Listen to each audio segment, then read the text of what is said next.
जब सूरज चमक रहा होता है, हर तरफ रोशनी होती है, हम किसी भी मकान को या किसी भी रास्ते के लिए देखने के लिए ज्यादा प्रयास नहीं करना पड़ता। लेकिन जब रात होती है तो सब कुछ बदल जाता है। इंसान के जीवन में भी कई बार रात आती है, सारा संसार उसे अंधकार में दिखता है। रास्ता खोजे नहीं मिलता, ऐसे में वो इधर उधर हाथ पैर मारता है, लेकिन एक चीज उसे नहीं याद आती कि रोशनी तो उसके दिल में ही है। ये रोशनी होती है सच्चाई की, ईमानदारी, मेहनत और सब्र की। बस हमें जरूरत है इस रोशनी को थोड़ा और निखारने की और चमकाने की। हेलो इंडिया, मैं हूं प्रीति। हेलो इंडिया, मैं हूं पराक्रम।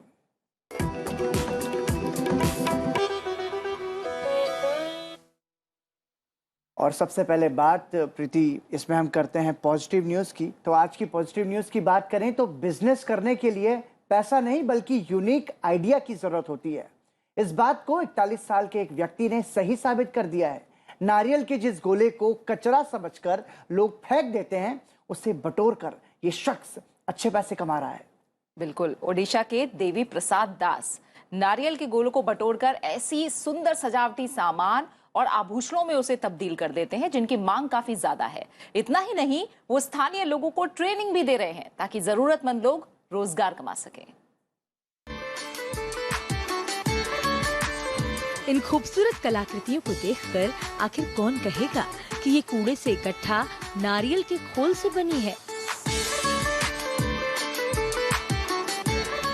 ओडिशा के देवी प्रसाद दास इस काम में माहिर हैं।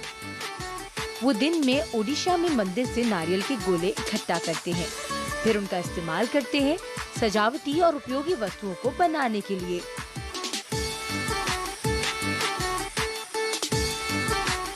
उन्होंने साल 2011 में फेंके गए नारियल के गोलों से उपयोगी सामान बनाने की शुरुआत की। वर्ल्ड में उड़ीसा फेमस है उसका आर्ट एंड कल्चर में। इसको ध्यान में रख के मैं इस आर्ट एंड क्राफ्ट लाइन में आया हूँ, ताकि जो काम भी मैं करूँगा सारा वर्ल्ड में उसका मार्केट होगा। और वैसे भी यहाँ पे हमारा पुरी ले जाइए, कोणार्क टेम्पल जो हमारा हेरिटेज है, ये सब हमारा टूरिस्ट स्पॉट है जहाँ पे पास में ही मुझे मार्केट मिल जाता है। घर में इस्तेमाल होने के सामान बनाए और स्थानीय लोगों को बेचने के अलावा सोशल मीडिया प्लेटफॉर्म पर भी अपने बनाए गए प्रोडक्ट्स को बेचना शुरू कर दिया।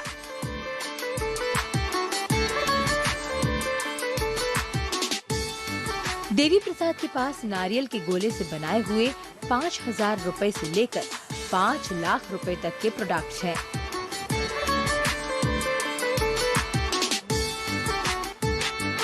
उन्होंने माइक्रो, स्मॉल और मीडियम एंटरप्राइजेज यानी MSME के लिए रजिस्ट्रेशन करवाया है।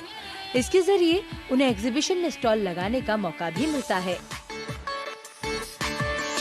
बड़ी बात यह है कि देवी प्रसाद सिर्फ खुद से सामान बनाकर बेचते ही नहीं हैं, बल्कि अब वे एक टीचर की भूमिका भी निभाते हैं। डिमांड को फुलफिल करने के लिए मैं देखा कि मेरे जैसा कुछ स्किल्ड मैन पावर मुझे चाहिए, और ये मेरा खुद का जो इनोवेशंस है, तो इसलिए स्किल्ड मैन पावर नहीं मिल रहा था। तो मुझे एक ट्रेनिंग सेंटर शुरू करना पड़ा। वहाँ पे महिलाओं को बहुत ज़्यादा मैं ट्रेनिंग दे रहा हूँ, क्योंकि ज्वेलरी हो गया या हमारा इयरिंग्स हो गया, बटन्स हो गया, ये महिलाएं बहुत अच्छी तरह से निभाते हैं। और बड़े बड़े क्राफ्ट के लिए मैं जो यूथ है, उनको एनकरेज करता हूँ कि आप ये कोकोनट सेल को वेस्ट, यहाँ पे बहुत ज़्यादा वेस्ट सेल मिल रहा है, मैं आपको स्किल दे रहा हूँ, आप ये काम सीखिए और आगे इकोनॉमिकली स्ट्रेंथन होइए। वो स्थानीय लोगों सहित दूसरे राज्यों के लोगों को इससे जुड़े MSME को लेकर ट्रेनिंग भी देते हैं, ताकि दूसरे लोगों को भी इससे रोजगार मिल सके। और आइए इस पॉजिटिव न्यूज के बाद अब एक नजर डाल लेते हैं देश की तमाम बड़ी खबरों पर। प्रधानमंत्री नरेंद्र मोदी अपने 5 दिवसीय दौरे पर अमेरिका में हैं। अमेरिका के साथ व्यापक वैश्विक रणनीतिक साझेदारी को मिलेगी मजबूती, ऐसा उनका कहना है। अमेरिका रवाना होने से पहले प्रधानमंत्री नरेंद्र मोदी ने अपने बयान में यह कहा, उन्होंने कहा कि कूटनीतिक साझेदारों के साथ संबंधों को और मजबूत बनाने का अवसर यह है, और साथ ही साथ राष्ट्रीय एकल खिड़की व्यवस्था की शुरुआत भी होने जा रही है इसके माध्यम से।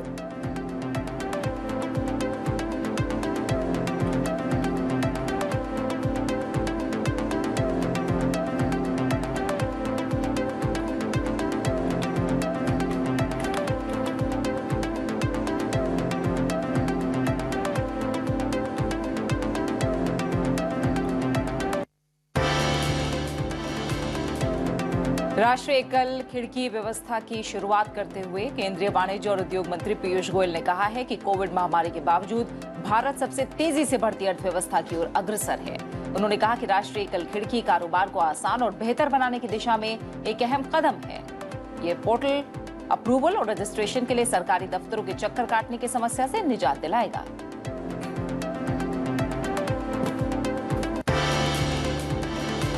सुप्रीम कोर्ट ने केंद्र सरकार को आदेश दिया है कि महिलाओं को इसी साल से एनडीए की प्रवेश परीक्षा में शामिल होने दिया जाए।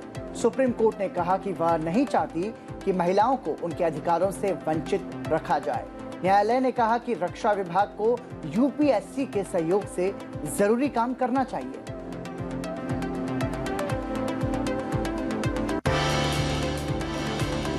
देश में राष्ट्रीय कोविड टीकाकरण अभियान तेजी से आगे बढ़ रहा है। अब तक टीकाकरण कवरेज 83 करोड़ से अधिक हो गया है।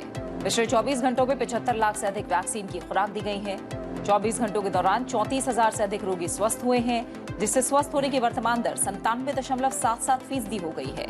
स्वस्थ होने की दर पिछले साल मार्च के बाद से अब तक के उच्चतम स्तर पर है।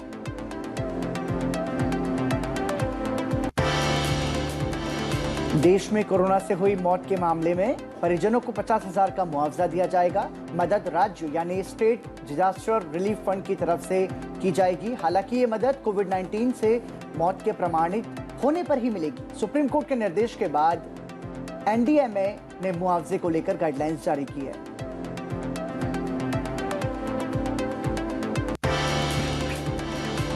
इस साल अच्छे मानसून के चलते खरीफ की फसलों में खाद्यान्न और गन्ने का रिकॉर्ड उत्पादन होने का अनुमान है।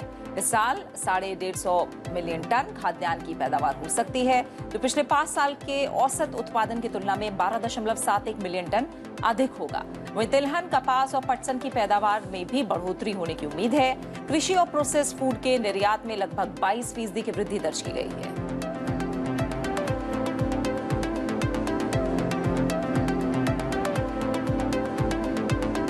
और आइए अब नजर डालते हैं राज्यवार खबरों से। पुदुचेरी से राज्यसभा चुनाव के लिए बीजेपी उम्मीदवार एस सिल्वा गणपति ने अपना नामांकन दाखिल कर दिया है। इस मौके पर मुख्यमंत्री एन रंगासामी समेत कई नेता मौजूद थे।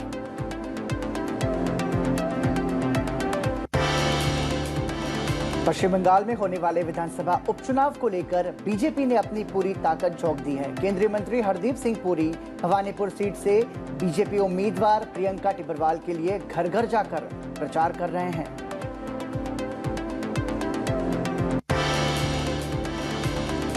मध्य प्रदेश के मुख्यमंत्री शिवराज सिंह चौहान ने भोपाल में 1000 करोड़ से अधिक के 73 विकास कार्यों का वर्चुअल लोकार्पण किया।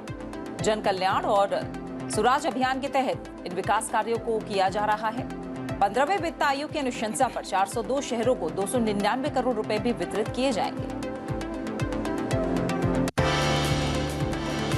असम सरकार ने सार्वजनिक रूप से गेंडे के 2479 सींग जला दिए हैं। हालांकि शैक्षणिक उद्देश्यों के लिए 94 सींगों को संरक्षित कर लिया गया है। वहीं अदालती मामलों के लिए 29 सींग रखे गए हैं। गौरतलब है कि दुनिया के एक सींग वाले गेंडों की कुल आबादी का 71% गेंडे असम में हैं।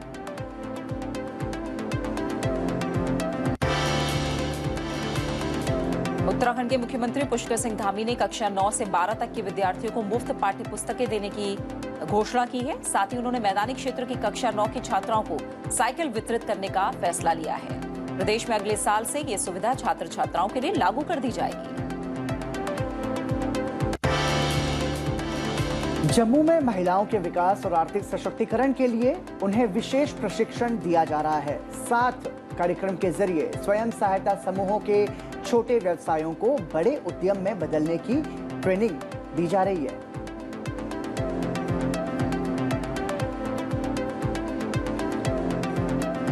और आइए अब एक नजर डाल लेते हैं अहम अंतर्राष्ट्रीय खबरों पर। ब्रिटेन की ओर से 4 अक्टूबर को लागू होने वाले नए अंतर्राष्ट्रीय यात्रा नियमों में एस्ट्राजेनेका के कोविशील्ड फॉर्मुलेशन को अपने लिस्ट में शामिल किया गया है, लेकिन भारतीय नागरिकों को गैर टीकाकरण वाले यात्रियों के लिए निर्धारित नियमों का पालन ही करना होगा। भारत को 17 देशों की लिस्ट से बाहर रखा गया है। भारत ने इसको लेकर कड़ी आपत्ति जताई है। दोनों देशों के बीच इसको लेकर बातचीत चल रही है।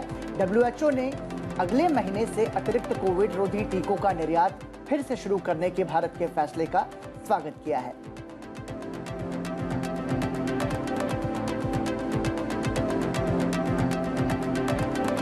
दक्षिण एशियाई क्षेत्रीय सहयोग संगठन सार्क के विदेश मंत्रियों की शनिवार को न्यूयॉर्क में होने वाली बैठक रद्द हो गई है। ये बैठक न्यूयॉर्क में संयुक्त राष्ट्र महासभा की बैठक से अलग व्यक्तिगत रूप से होनी थी।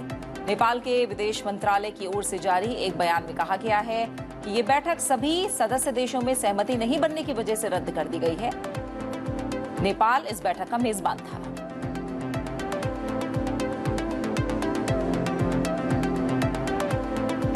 संयुक्त राष्ट्र महासभा का 76वां अधिवेशन शुरू हो गया है। अमेरिका के राष्ट्रपति जो बाइडेन, प्रधानमंत्री नरेंद्र मोदी और ब्रिटेन के प्रधानमंत्री बोरिस जॉनसन समेत दुनिया भर के 100 से ज्यादा देशों के राष्ट्राध्यक्ष इसमें शामिल हो रहे हैं। संयुक्त राष्ट्र महासभा को संबोधित करते हुए अमेरिकी राष्ट्रपति जो बाइडेन ने दुनिया भर के नेताओं से कोविड महामारी, तकनीकी खतरों और निरंकुश राष्ट्रों के खिलाफ एकजुट होने की अपील की है। कनाडा के प्रधानमंत्री जस्टिन ट्रूडो की लिबरल पार्टी ने संसदीय चुनाव में जीत हासिल की है, लेकिन पार्टी को पूर्ण बहुमत नहीं मिल पाया है। लिबरल पार्टी को 158 सीटें मिली हैं, जबकि बहुमत के लिए उन्हें 170 सीटों की जरूरत है। कंजर्वेटिव पार्टी ने 119 सीटों पर जीत दर्ज की है। इस बीच प्रधानमंत्री नरेंद्र मोदी ने कनाडा के प्रधानमंत्री जस्टिन ट्रूडो को चुनाव में उनकी जीत पर बधाई दी है।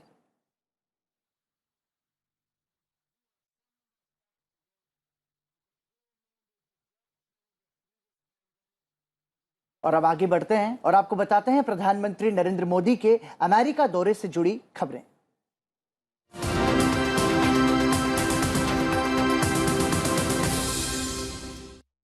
प्रधानमंत्री नरेंद्र मोदी अमेरिका की यात्रा पर हैं। वॉशिंगटन पहुंचने पर उनका बेहद गर्मजोशी के साथ स्वागत किया गया। अमेरिका रवाना होने से पहले प्रधानमंत्री ने कहा कि उनका अमेरिका दौरा वैश्विक व्यापक रणनीति साझेदारी को मजबूती देने, जापान और ऑस्ट्रेलिया के साथ संबंधों को बेहतर बनाने और महत्वपूर्ण वैश्विक मुद्दों पर आपसी सहयोग को आगे बढ़ाने का एक मौका होगा। अमेरिका यात्रा पर रवाना होने से पहले प्रधानमंत्री नरेंद्र मोदी ने अपने संदेश में कहा कि उनकी इस यात्रा से अमेरिका के साथ व्यापक वैश्विक रणनीतिक साझेदारी को मजबूत करने और भारत के रणनीतिक साझेदारों जापान और ऑस्ट्रेलिया के साथ संबंधों को और सुदृढ़ बनाने का अवसर मिलेगा। प्रधानमंत्री ने कहा कि अमेरिका के राष्ट्रपति जो बाइडेन के साथ व्यापक वैश्विक रणनीतिक साझेदारी, आपसी हित के क्षेत्रीय और वैश्विक मुद्दों पर विचार विमर्श होगा। उन्होंने कहा कि वो दोनों देशों के बीच विशेष रूप से विज्ञान और प्रौद्योगिकी के क्षेत्र में सहयोग के अवसरों का पता लगाने के लिए उपराष्ट्रपति कमला हैरिस से मिलने के लिए उत्सुक हैं। प्रधानमंत्री नरेंद्र मोदी अमेरिका के राष्ट्रपति जो बाइडेन, ऑस्ट्रेलिया के प्रधानमंत्री स्कॉट मॉरिसन और जापान के प्रधानमंत्री योशिहिदे सुगा के साथ पहली बार क्वाड नेताओं के शिखर सम्मेलन में भाग लेंगे। शिखर सम्मेलन में हिंद प्रशांत क्षेत्र के लिए साझा दृष्टिकोण के आधार पर भविष्य की योजनाओं के लिए प्राथमिकताओं की पहचान करने का अवसर मिलेगा। प्रधानमंत्री ने कहा कि वो संयुक्त राष्ट्र महासभा में एक संबोधन के साथ अपनी यात्रा का समापन करेंगे, जिसमें कोविड-19 महामारी, आतंकवाद से निपटने की जरूरत, जलवायु परिवर्तन और अन्य महत्वपूर्ण मुद्दों सहित वैश्विक चुनौतियों पर ध्यान केंद्रित किया जाएगा। ब्यूरो रिपोर्ट, संसद टीवी। और अब हेलो इंडिया में आगे बढ़ते हैं और प्रीति, हम बात आज के दिन की करते हैं, तो हम हमारे व्यूअर्स को भी बताएं कि आज अंतर्राष्ट्रीय सांकेतिक भाषा दिवस है। दुनिया भर में कई ऐसे लोग हैं जो बोल सुन नहीं सकते और अपनी बात कहने के लिए ऐसे लोग सांकेतिक भाषा का इस्तेमाल करते हैं। दिव्यांगों को समझना और उन्हें अपनी बात समझाना किसी भी सामान्य व्यक्ति के लिए एक तरह से पराक्रम हम देखें तो आसान नहीं है। वही इन्हें समझ सकता है या अपनी बात समझा सकता है जिसे सांकेतिक भाषा का ज्ञान होता है। बिल्कुल, और इसमें खास बात यह है प्रीति कि सांकेतिक भाषा के एक प्रकार नहीं होते, मतलब और जो इसका उपयोग करते हैं वो इसको बेहतर तरीके से समझते हैं, और यह 300 तरह की होती हैं। बिल्कुल, आखिर क्या है आप देखिए।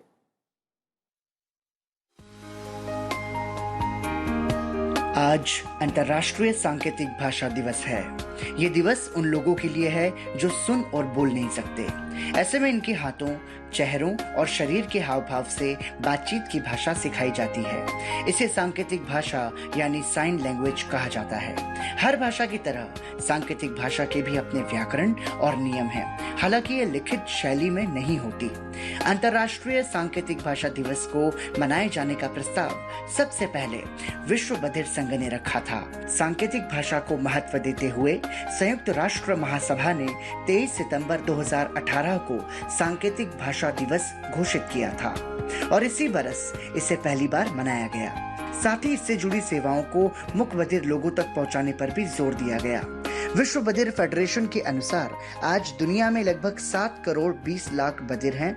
इनमें से 80% विकासशील देशों में रहते हैं। ये लगभग 300 सांकेतिक भाषा का इस्तेमाल करते हैं। जिन्हें सुनाई नहीं देता या सुनने की शक्ति कमजोर है, उनके लिए सांकेतिक भाषा ही संचार का एकमात्र तरीका है। सभी भाषाओं की तरह सांकेतिक भाषा को भी सम्मान, स्तर और महत्व दिया गया। दुनिया भर की सरकारों की जिम्मेदारी तय की गई है कि वे सांकेतिक भाषा सिखाने और इसकी पहचान को बढ़ावा देंगी।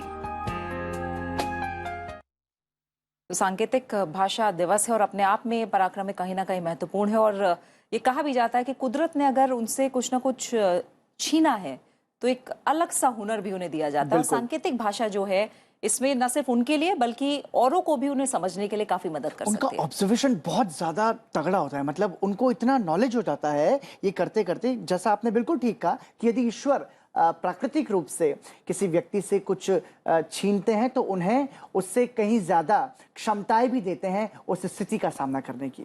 और अब हेलो इंडिया में आगे बढ़ते हैं। और प्रीति, आज सेहत में क्या कुछ खास है व्यूअर्स के लिए? बिल्कुल, आज हम फिट रहो इंडिया में सेहतमंद रहने के लिए व्यायाम और योग की बात करेंगे और इसलिए हम इसकी जानकारी भी देते हैं। फिटनेस का हम ख्याल तो रखते ही हैं और इसलिए हम लेकर आए हैं आपकी सेहत से जुड़ी एक ऐसी खास बात जिसका संबंध आपके मन से है। जीवन में परेशानी तो किसी ना किसी चीज से सबको होती है, लेकिन कुछ लोगों का मन इस कदर परेशानी से घिर जाता है कि वो डिप्रेशन का शिकार हो जाते हैं। और प्रीति, इसमें डिप्रेशन हमने देखा कोविड-19 जब से शुरू हुआ है, भारत ही नहीं पूरी दुनिया में बहुत सारे लोग डिप्रेशन का शिकार हुए हैं। और डिप्रेशन से आप कैसे मुक्त हो सकते हैं, कैसे आप अपने आसपास के लोगों को इससे बचा सकते हैं, आइए जानते हैं हमारे एक्सपर्ट से। जिसे हम कहते हैं कि मन नहीं लग रहा। जब हमारा मन नहीं लगता उन रुचियों में जो हमें पहले बहुत अच्छी लगती थी, जैसे अगर हमें म्यूज़िक सुनना अच्छा लगता था और अब म्यूज़िक सुनने से हमें इरिटेशन होती है, या हमें अच्छा लगता था डांस करना या लोगों से मिलना या कोई और तरह की जो हमारी रुचियाँ थीं, शायद गार्डनिंग करना, आर्ट हो, क्राफ्ट हो, पोइट्री हो, किसी चीज़ में अब हमारा दिल ही नहीं करता, उसे हम डिप्रेशन कहते हैं। और कई बार हम सोचते हैं कि जो लोग हैं डिप्रेस्ड वो कोशिश नहीं कर रहे हैं। मैं आपको बताना चाहती हूँ कि वो चाहते हुए कोशिश नहीं कर पाते। जब केमिकल इम्बैलेंस हो जाता है ब्रेन में तो सचमुच वो ऐसी ही एक परेशानी है जैसे किसी को हो अक्यूट स्टमक एक में, या हाइपरटेंशन हो जाए, या कोई लिवर में प्रॉब्लम हो जाए, ऐसे ही डिप्रेशन है जिसे हमें समझना चाहिए। और डिप्रेशन से निकलने के बहुत सारे साधन हैं। पहले तो हम उसके बारे में बात करें। आप एक बार अपने घर वालों से बात करिए, वो शायद आपकी जो भी समस्या है जिससे डिप्रेशन हो उसका आपको शायद समाधान दे दें। अगर आपको लगे कि आप किसी से बात नहीं कर पाते तो आप लिख के भी दे सकते हैं। आप कोई ईमेल लिख सकते हैं अपने घर वालों को, अपने फ्रेंड्स को। हम उन लोगों के साथ रहें जो हमें और हौसला देते हैं, हमें अप्रिशिएट करते हैं, हमें अप्रूव करते हैं, हमें एक्सेप्ट करते हैं और हमारे बारे में जजमेंटल नहीं होते। और बिल्कुल पराक्रम, बहुत ज़रूरी बात है कि जो लोग डिप्रेशन का शिकार हो रहे हैं या उस फेज़ में जा रहे हैं या डिप्रेशन में हैं एक तरह से, वो अपने लिए चाहकर भी कोशिश नहीं कर पाते। इसलिए ज्यादा बड़ी जिम्मेदारी हो जाती है जो उनके दोस्त हैं, उनके परिवार वाले हैं, उनके साथ रहते हैं, उनकी जिम्मेदारी और ज्यादा बड़ी हो जाती है। प्रीति, मुझे लगता है कि थोड़ा सा फॉर्मल टच से बाहर निकलना होगा। मतलब हेलो, आप कैसे हैं? जी हम बिल्कुल ठीक हैं। इससे बाहर निकल करके एक होता है ना, मन को छू लेना, टटोल लेना, क्योंकि हर कोई हर किसी से ओपन नहीं होता है। इसलिए बहुत जरूरी है कि आप अपने परिवार वालों के साथ, अपने खास दोस्तों के साथ अपने मन में जो भी है उन्हें बांटना सीखिए। क्यों? बिल्कुल बिल्कुल, और इससे बहुत बड़ी मदद मिल सकती है। और यहाँ हम रुक रहे हैं एक छोटे से ब्रेक के लिए, और ब्रेक पर जाते हुए हम आपको दिखाते हैं 7वीं शताब्दी से लेकर मध्यकाल तक प्रचलित सिक्कों की तस्वीरें। सिक्कों से भारतीय संस्कृति के इतिहास को समझने के लिए भोपाल के राज्य संग्रहालय में एक प्रदर्शनी लगाई गई है, जहां दुर्लभ सिक्कों के बेहतरीन कलेक्शन दिखाए गए हैं। ब्रेक पर जाते जाते ये देखिए।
ब्रेक के बाद एक बार फिर आप सभी का स्वागत है, और अब हम आपको लेकर चलेंगे थोड़ा सा इतिहास की ओर और जानेंगे आज के दिन से जुड़े इतिहास के बारे में।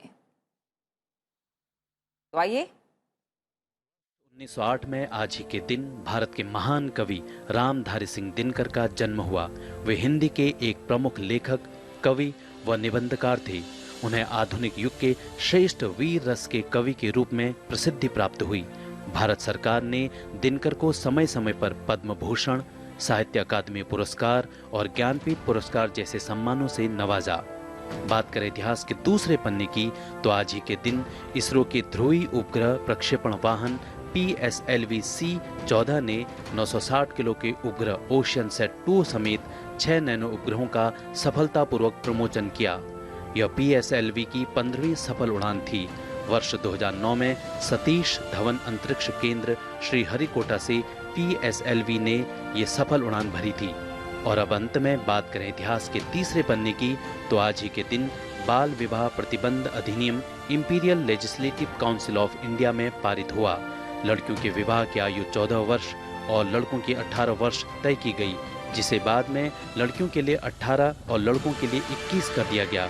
वर्ष 1929 में बने इस कानून के प्रायोजक हरविलास शारदा थे। उन्हीं के नाम पर इसे शारदा अधिनियम के नाम से जाना जाता है। और इतिहास के पन्नों से आगे बढ़ते हैं और अब बात करते हैं आज के हमारे खास सेगमेंट करियर मंत्र की। प्रीति, आज करियर मंत्र में व्यूअर्स के लिए हम क्या लेकर आए? तो पहले मैं आपको बता दूं और आपसे पूछूंगी कि आप जानते हैं कि जो आर्ट ऑफ एजुकेशन है वो क्या होते हैं? मतलब हम जो भी पढ़ते हैं, सीखते हैं, उसकी भी एक कला होती है। तो आर्ट ऑफ एजुकेशन के बारे में क्या जानते हैं? प्रीति, वैसे मुझे लगता है कि पढ़ने की और सीखने की कोई उम्र नहीं होती, लेकिन वो किस तरीके से पढ़ा जा रहा है, उसको सीखा कैसे जा रहा है, ये इसमें महत्वपूर्ण होता है। आप चाहे कॉलेज में हो, स्कूल में हो, आर्ट ऑफ एजुकेशन बहुत काम आती है हम सभी के।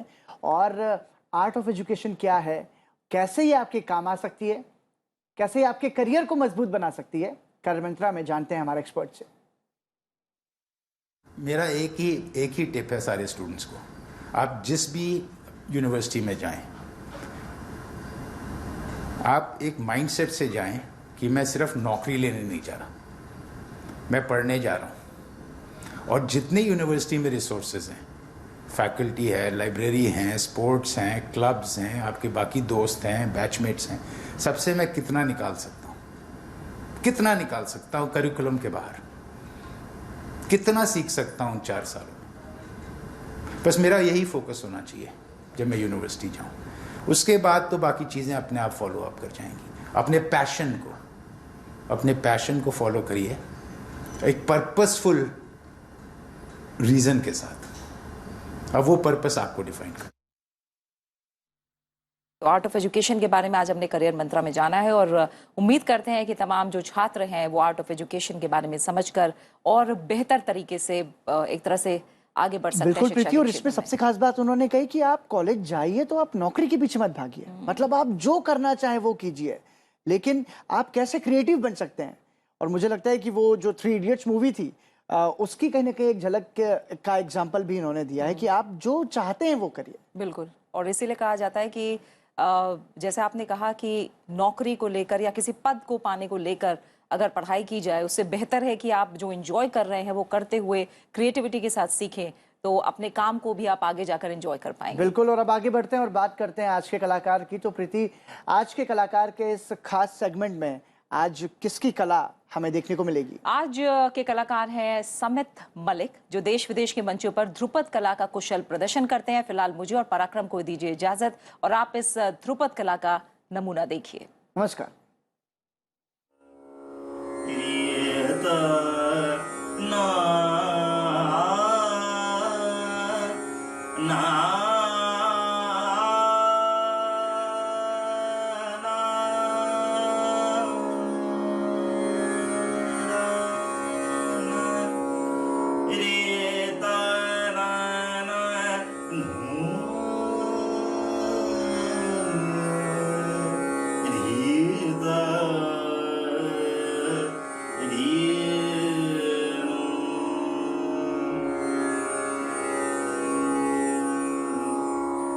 साधु विद्याधर साधु विद्याधर गुण निधान गुण निधान गुण दाता सरस्वती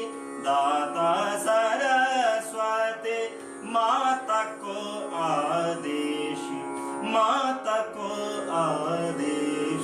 साधु विद्याधर नमो नमो रीति सीति नमो नमो रीति सीति के स्वामी सकल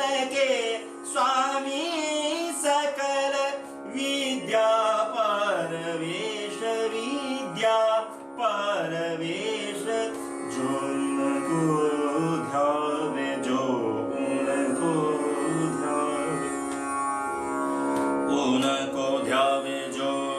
उनको ध्यावे मन इच्छा फल पावे दूर होत कलिश तान सेन के प्रभु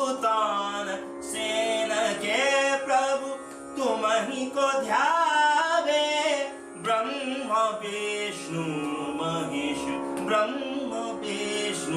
महेश साधु विद्याधर साधु विद्याधर साधु